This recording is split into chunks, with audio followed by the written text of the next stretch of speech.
Welcome, friend. I'm TK, your tour guide to the past, and you are listening to For the Love of History, the podcast where we talk about world history, women's history, and weird history.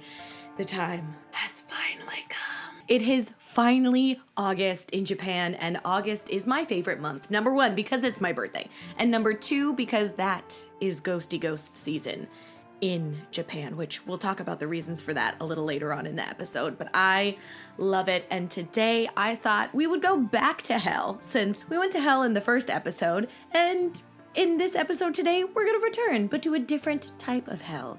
We're going to the Shinto underworld, the Shinto hell. But before we get into that, let's get into our housekeeping. At the top of my list today, I just want to let you know that at the end of the month, we will be having a scary story reading over on YouTube and a special Patreon bonus for members at or above $5. There will be some bonus episodes for the entry-level Patreon members that's just $2 a month, but we're going to be having some scary stories, and we also have a 9-part series about classic Japanese scary literature. So if you'd like more spooky stuff, you can head on over to Patreon, and there will be more information in the show notes about that live event on the tube.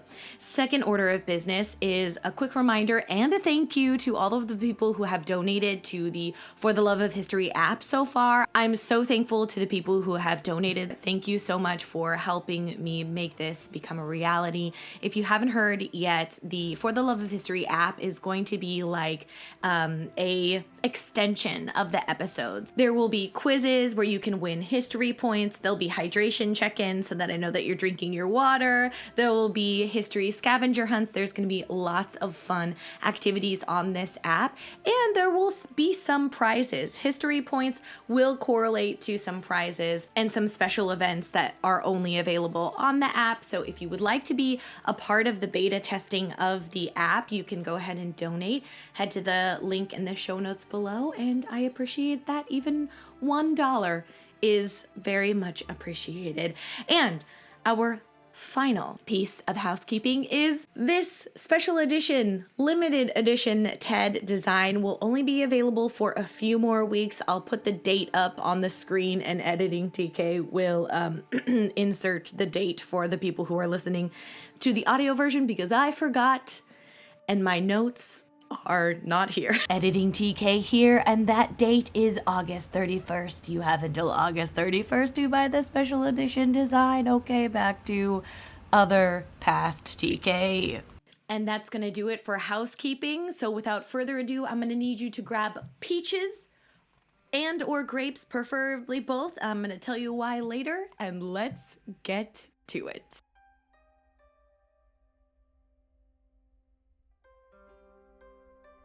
For many religions, hell is a fiery burning pit of unending suffering and pain for those unfortunate souls who don't meet the requirements set out by respective sky daddies and various dogmas. Whether it's the Catholic lake of fire, the Protestant eternal torture, the 7 levels of hellfire in Islam, or the particularly metal Buddhist hell that will have sinners flayed, fried, and eaten by bugs for millennia.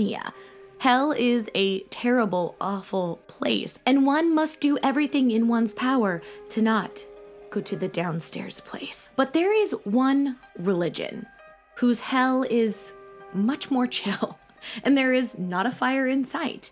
In fact, it's a bit chilly. And that religion is Shinto. Shinto is the native religion of Japan, and it can be verifiably tracked back to the beginning of the Yayoi period, which starts at around 400 BCE. It could have possibly started before that, but that is the year that the evidence leads us to. Shinto is fascinating because it has no founder, no doctrine, no teaching, and no sacred texts. And I hear you saying now, TK, how is that even possible? I thought a religion needed to have all that stuff. And I thought so too, dear one. But nope, apparently you only need to have worship and ceremony, which Shintoism does. But if Shinto has no text or teaching, what in the heck do they worship? Another excellent question, my delicious little donut. They worship the kami. When we directly translate kami to English, it becomes God. But kami is a little bit more involved and very different from all other religions. Kami are neither omnipotent nor all-powerful. They are not good or evil, and they're here to make peace, but also to cause chaos. Kami are the trees and the mountains and the rivers, and they can be incredibly local. It's said that there are over 100,000 kami in Japan, and some estimations go even higher.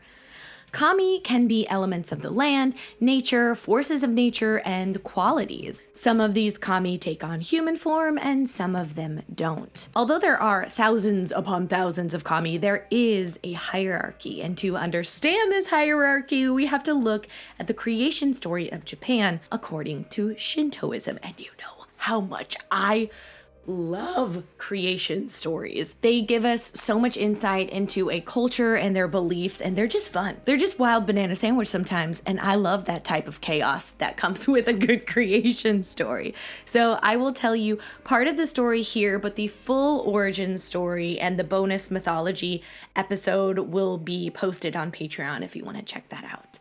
So here goes. In the beginning, the world was nothing but a swirling mass of chaotic particles.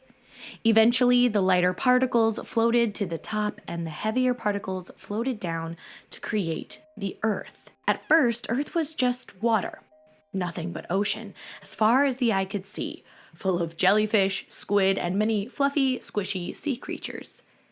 The first mythical beings to enter the scene were the distinguished heavenly gods, or in Japanese, the Kotowa Matsukami. These heavenly bodies were genderless and were as single as a Pringle. They weren't partnered up or anything. And when they looked down upon the freshly formed and watery earth, they were dissatisfied with what they saw. So they created the second group of kami, the Kami-yo Nanayo, or the 7 generations of the age of gods. And these deities came in pairs, 1 man and 1 woman. And the final pair to emerge from the ether was Izunami no Mikoto and Izanagi no Mikoto, the sibling spouses. Yeah, they were married. They were married brother and sister, and that grosses me out. So that's all I'm going to say about that. I can't handle unpacking that information right now, so we're going to move on.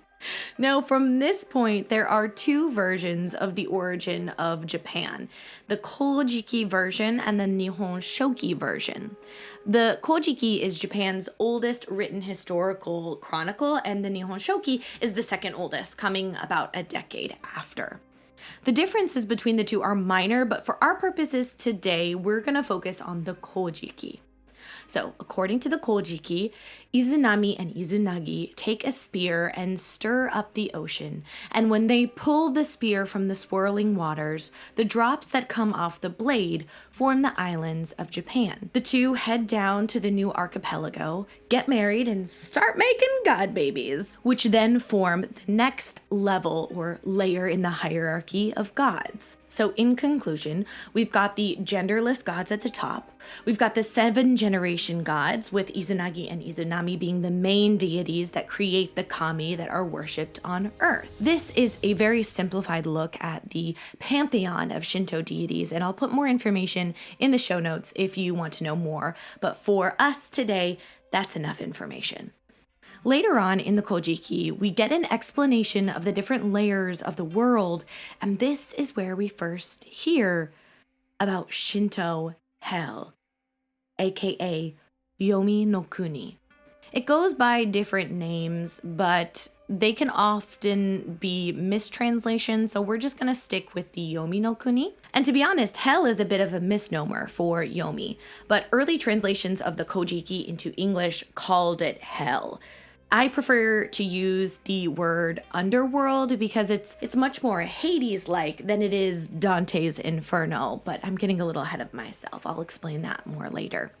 According to the Kojiki, when the particles of chaos were going into their separate directions, they created 3 realms. Takamagahara, or heaven, Ashira no Nakatsu, Kuni, which is earth, the human realm, and Yomi no Kuni, the underworld. Takamagahara and Yomi no Kuni are not at all like heaven and hell in other religions. The good, air quotes, people do not ascend to heaven, nor do the bad, air quotes, people sink down into hell to be punished. Nay, nay, dear one. Everyone, everybody, no matter what they did on earth, go down to Yomi, and only the gods reside in heaven. The occasional human will be deified and go up to heaven, but that's rare. The lines between these realms, however, are not impenetrable borders, but they run together in a world of the seen and unseen. They don't inhabit different layers, they're all in the same place, but really you can't see it if you are in the world of the living, except for certain times and season where the veil is lifted or thinned and the worlds become one. Outside of the Kojiki and the Nihon Shoki, Yomi really plays no role in Shinto religion. However, the gods created in the mythology are the ones worshipped by practicing Shintos. There is no heaven to work towards. There is no hell to motivate one to do good deeds. Shintoism is focused on one's harmony with nature, those around you, and yourself. Yomi is but a waiting room, and your punishment is the separation from the ones that you love until you are called upon by your ancestors to appear in whatever way you choose. You are there in limbo. Not suffering, not prospering, you're just there.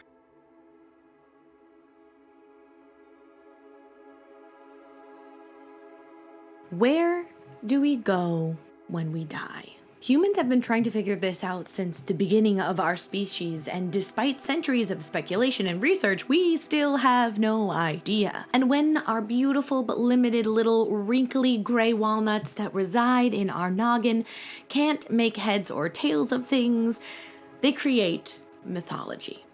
Mythology is there to create order within chaos, to answer the universe's questions before one can be determined with science and logic.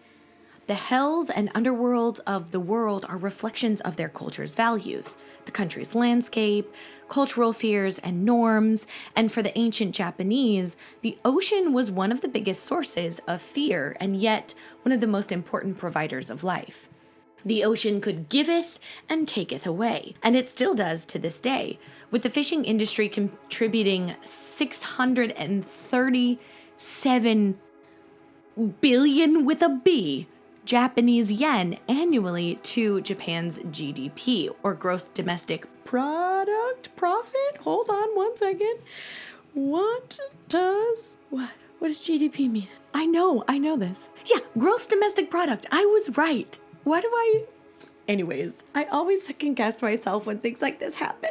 I know I'm right. I know it's gross domestic product, but just in case, I don't want to be wrong. Anyways, so fishing contributes 637 billion Japanese yen annually to the GDP, and it has the sixth largest fishing industry in the world as of the recording of this episode. The ocean completely surrounds Japan and basically made life on the isolated archipelago possible. So it's no wonder that the mythology of the Japanese underworld in Shintoism has a focus on the ocean. So how does Shinto explain life after death? What is this invisible world waiting room like? Well, my delicious little donut. According to the Kojiki, when your life flickers out and your time on Earth is at an end, you will find yourself at a gigantic oceanic convergence. The seven seas of Earth meet at a single spot and pour down into a gaping hole that is one of the two entrances of Yomi. The other one had some stuff go down, so it's no longer available for soul transport, and we'll talk about that a little bit later. When you arrive at this giant hole, you'll know it's the one that goes down to Yomi because it will be framed by a massive vermilion torii gate, so as to not go unnoticed by souls passing by. You'll gently float down to the underworld and be met with silence. Not creepy silence, not foreboding silence, just silence. Once your ghosty eyes adjust to the dim light, you'll notice the vast, rocky landscape that unfolds before you. Everything is a wash of grays and dull greens, dotted with the occasional faded red torii gate. As you walk along the rocky path, you might come across the occasional hut or modest dwelling. And if you look closely at the rocks and mountains that surround you, you'll notice that there is a concerning number of centipedes and snakes, both of which are closely linked to death, which is super fun because I hate both those things. And if you have not seen a Japanese centipede, okay, called mukade, Japanese, I'm gonna just put a little warning, scroll 10 seconds ahead if you are watching the video version on YouTube, okay, if you don't want to see this, because Japanese mukade are absolutely terrifying, okay? 3, 2, 1. This is it. This is what they look like. Isn't this horrible? Can you imagine these just all over the place? Okay, it's gone. It's gone. It's safe. It's safe, friend. You can come back. You can look at the screen again. I digress. While you are here, you do not suffer in Yomi. You don't have hellfire or brimstone raining down upon you. Demons are not out to get you, chasing you and flaying your skin off. Even the creepy crawlies, though they are extremely yucky, they do not really bother you at all. And that's about all we know of Yomi. The description of the underworld is very limited, and the majority of the imagery that we have on it doesn't come from the Kojiki, but from ukiyo-e artists like Hokusai. I'm wearing one of his shirts right now. You can see this giant skeleton. But the thing is, even those images are mixed with other religions and folktales like Buddhist hell, which is without a doubt the scariest hell of any religion. And that is a hill that I'm willing to die on. And I can definitely make an episode on that if you would like. And I'm honestly thinking about making a lecture for the Love of History University, which I haven't done in a really long time. So if you're interested in that, let me know, because I would love to tell you about the 16 different layers of hell and how if you step on a turtle, then you'll go to the hell that rains down swords and has centipedes that drill into your bones and suck out your marrow. But I digress. Because of these mythology mix-ups, Yomi is often depicted as the demon realm, ruled over by a vengeful goddess of death, and chock full of demons that are ready to pop off your head like a dandelion and suck out your insides like a go-gurt.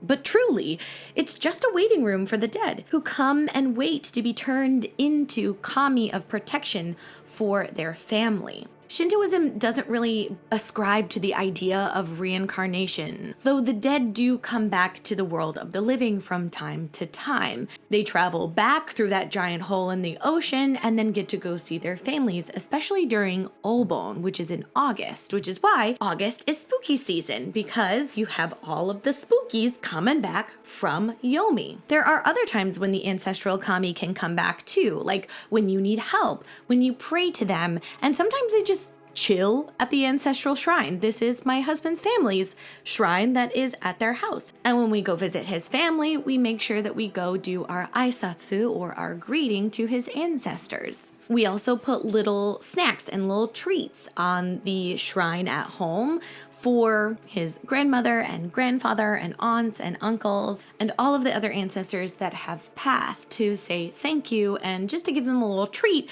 while they hang out in the family shrine. Truly, the Shinto underworld is one of the chillest afterlives of all time, with it being more like a revolving door of ghosties rather than a place where you have to go and suffer for all eternity. However, there is one unfortunate soul who is forever trapped in the underworld, betrayed by her lover/brother.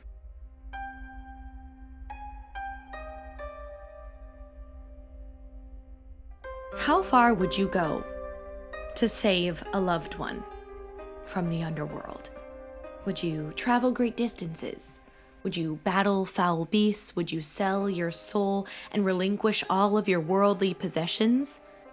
Many of us would do all of these things and more to return a family member or a friend or a partner from the land of the dead. And it may make you a weensy teensy beensy grumpy wumpy to know that Izanagi had to do none of these things to rescue his wife, Izanami. All he had to do was give her a few days to prep for the journey and not look at her while she did. That's all. That's all that motherfucker had to do. And she would have been released from the underworld. Let me explain. So this sibling spouse duo, which is so gross, was making god babies left and right. Also super gross. Everything was honky-dory. Happy, weird, incestuous family until the fire god was born. Because he came out literally on fire and burned the crap out of his mother, Izanami. The burns were so bad that she unfortunately passed away and had to go down to Yomi. Everyone was very upset, including Izanagi, and he thought, all right, I'm just gonna go down and I'm gonna rescue my wife. So he traveled down to Yomi through one of its two entrances. Not the ocean one, but a giant ass hole in the ground next to a mountain. Getting there was easy enough because he just had to walk through the hole. He journeyed through the mysterious and gloomy wasteland and begged the gods to let him have his wife back. But Izanami had already eaten the food of the underworld, and so she couldn't leave, which is giving me very much Persephone vibes. And Izanagi was incredibly upset. He was devastated. And he continued to plead his case to the other gods. And they finally said, okay, you can take Izanami back with you, but she has to get prepared for the journey. Then she can go. And during this time of her preparation, you cannot look at her. Don't look. Not even a little peeksy. And Izanagi was like, yeah, sure, fine, whatever. That's super easy. That's all he had to do. And I know that you know already how this is gonna end, what's gonna happen, because for some reason, these mythology dudes cannot follow simple instructions. They just ruin everything. And usually it's the woman who has to suffer, but I digress. Okay, I'm getting heated about this. After some time, Izanagi grew incredibly impatient and decided to take a sneaky little peeky at his wife to see what was taking her so long, and what he found revolted him. Izanami had become a rotten, maggot-ridden corpse and was no longer a beautiful, blemish-free goddess. And do you know what this man did? He said, ew, she's ugly now, yucky. And that ran away. He ran away. And as he did, Izanami turned around and was like, WTF, man? And she became so enraged that she created new demons from her rage, and they sprang forth from her hair. And these demons are known as the Yomotsu Shikome, which sounds cool in Japanese, but when you translate it, it's incredibly mean because it means the ugly women of the underworld. And that's what they're known as for forever. Rude. So rude. Anyways, that's what they're called. So these ugly women of the underworld run after this impatient goober, but Izanagi was a tricky little fella who had all sorts of magic tricks up his sleeve, and he was ready to create diversions. So first, he threw down his headdress, which turned into grapes on the ground, and the uggos stopped and gobbled them up, but soon they caught back up with him. Then he took out his hair comb and tossed the teeth onto the ground, where they immediately became a bamboo forest. But once again, the ugly demon women chomp chomp gobbled them all up. And while Izanagi was creating his diversion produce, Izanami was busy creating more terrible beasties from her cranial follicles. And out popped 8 thunder gods who joined the chase with the uggos, as well as 1,600 other demony monsters. However, by the time they reached the fight, Izanagi was already scrambling up out of the hole from whence he came. And determined to seal the hole forever, he threw 3 peaches down into Yomi to stop the underworld mafia from getting him. And he used his powers to place an enormous boulder on the hole. sealing the fate of Izanami and forcing her to forever dwell in the land of the dead. So let's pause and have a little side tangent really quick about why the heck Izanagi was throwing produce like they were bombs. So basically, grapes in a lot of like old Japanese writings symbolize beauty and mindfulness towards other people. So it's speculated that he threw grapes to kind of help these ugly ladies of the underworld be more mindful towards him and thus stop chasing him. And then for sure, the peaches, the three peaches in Japanese mythology, peaches are thought to ward off evil. There's even a whole story about a peach boy named Momotaro that goes and defeats a whole island of Oni. And this idea carried over from China. And in China, there is a lot of mythology surrounding peaches and how they're divine, they're heavenly, they ward off evil. So that is why he threw peaches at these demonic little beastie creatures to escape from Yomi, which is super cool because the first time I read that, I was like, why the hell would this guy throw peaches? What is going on? And then I learned, and now I know, and now you know, and now we're all smarter for it. Anyways, more happens to Izanagi after he crawls out of Yomi, but that is a tale for another time. And thus ends one of the only two myths about Yomi. Other than these two monogatari, as they're called in Japanese, not much else is written in the myth-historical texts of old, but that didn't stop generations upon generations of people from creating incredible art and literature. And there's so much more to be said about the Shinto religion, about Japanese mythology, about these ghosties and demons and devils and yokai and yurei. We could wax poetic all day long about what happens to us after we die. And I don't know what happens to us, whether we become ghosties, whether we reincarnated, or whether we go to Buddhist hell and have it rain down swords upon us while it's pitch black and we also have insects eating us. I don't know, but I would like to cast my vote for Yomi because it sounds pretty chill.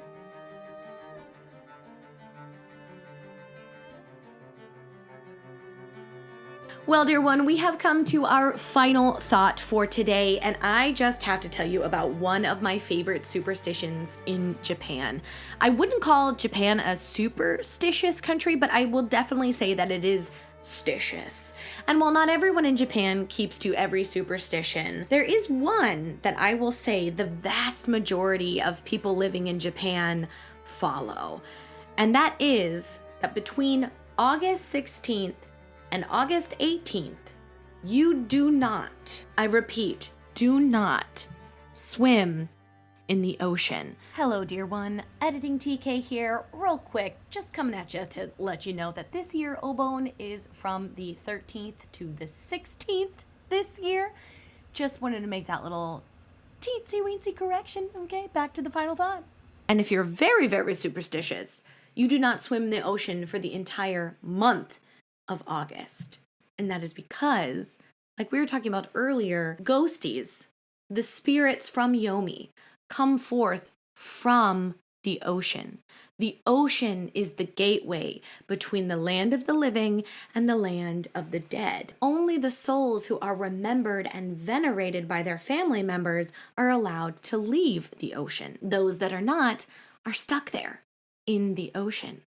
And if you go swimming in the time where everybody's coming back, sometimes these lonely ghosties will come and take you down to Yomi. Some people even take the superstition farther, saying that if you are found to be having fun and your ancestors come back as ghosties and they're seeing that you're having so much fun, they don't want to be lonely when they go back to Yomi, so they will take you with them. And to take it even further, if by some stroke of luck you manage to swim in the ocean with no ghosties taking you, then for sure, Umibozu, the amorphous, pitch black blob of the ocean, will 1,000% get you and take you back with him. So, too long didn't read TLDR. If you are in Japan between August 16th and 18th, do not, under any circumstances, go swimming in the ocean.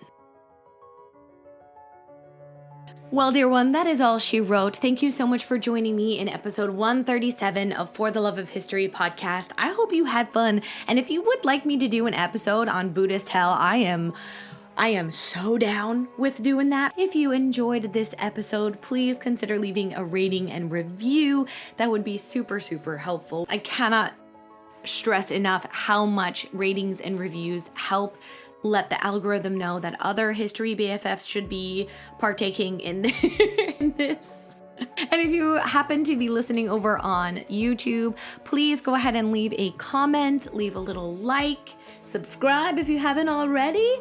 And if you'd like to support the podcast in other ways, of course, you can go over and get some amazing merch. It's very cool. I design all of the designs myself except for the TED design that was created by the incredible Addie Miyako. She is a fantastic, fantastic artist. So check her out as well. And I would like to give a special thank you to Patreon members who are the ones who help keep this podcast going, growing, and getting better every single episode. Their names will be scrolling on the screen right now if you're watching the YouTube version. And if you would like to join us over on Patreon, you can check out the links below because we have a lot of fun there and do a lot of cool stuff.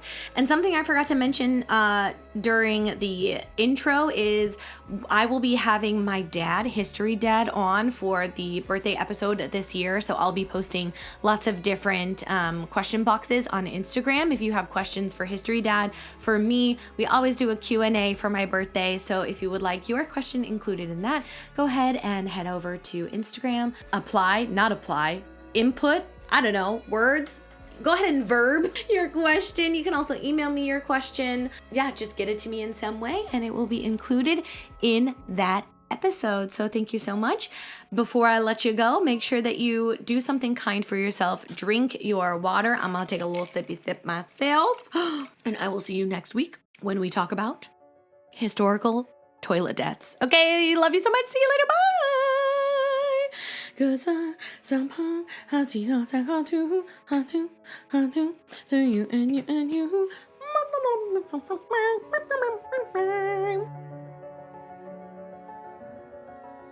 Yes, you spaghetti girl.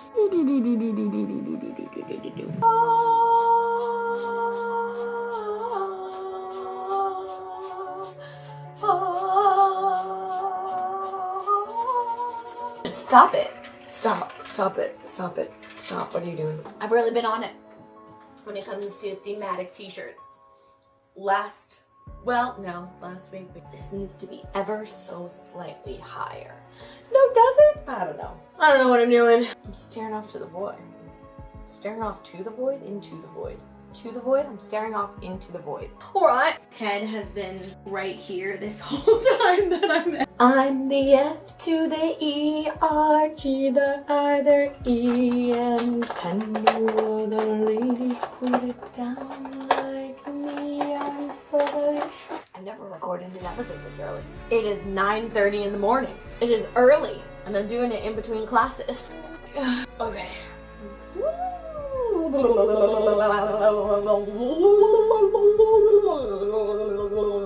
Hey, rude. Oh, my body stays vicious on me up.